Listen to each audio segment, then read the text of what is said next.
Hello అండి. మనం చేసుకునే ఫ్రై వచ్చి దొండకాయ ఫ్రై అండి. ఇది పప్పుచారులోకి, రైస్‌లోకి చాలా బాగుంటుంది. దాని ప్రాసెస్ ఏంటో మనం ఇప్పుడు చూద్దాము. దానికి కావాల్సినవి దొండకాయలు హాఫ్ కేజీ, ఉల్లిపాయలు, తాలింపు దినుసులు, కరివేపాకు. ఫస్ట్ మనం స్టవ్ వెలిగించుకొని బాండీ పెట్టుకోవాలి. అందులోకి 2 స్పూన్ల ఆయిల్ వేసుకోవాలి. ఆయిల్ వేడెక్కిన తర్వాత తాలింపు దినుసులు, ఉల్లిపాయలు వేసుకొని ఫ్రై చేయాలండి.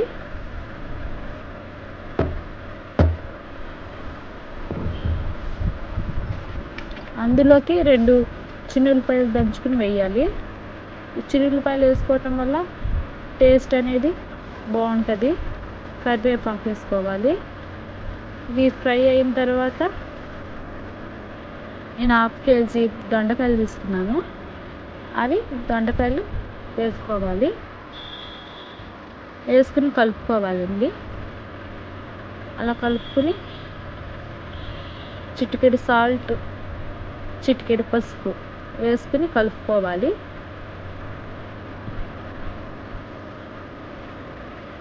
అలా కలుపుతూ ఉండాలండి. ఒకసారి ఈ ప్రాసెస్లో ట్రై చేసి చూడండి. ఫ్రై అనేది చాలా టేస్టీగా ఉంటుంది. అలా అడుగు అంటుకోకుండా మధ్య మధ్యలో కలుపుతూ ఉండాలి. ముక్క మెత్తబడిన తర్వాత సరిపడినంత కారం వేసుకోవాలి. వేసుకొని కలుపుకోవాలి.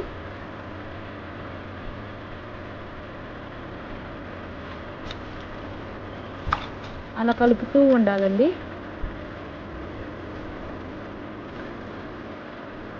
ఫ్రై ఉడికిన తర్వాత దించే ముందు కొంచెము కొత్తిమీర వేసుకోవాలి.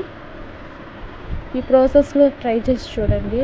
ఈ వీడియో కనుక మీకు నచ్చినట్లయితే లైక్, షేర్, సబ్స్క్రైబ్ చేయండి. ఈ ఫ్రై అనేది మీకు నచ్చుతుందని మేము అనుకుంటున్నాము. ఒకసారి ట్రై చేసి చూడండి.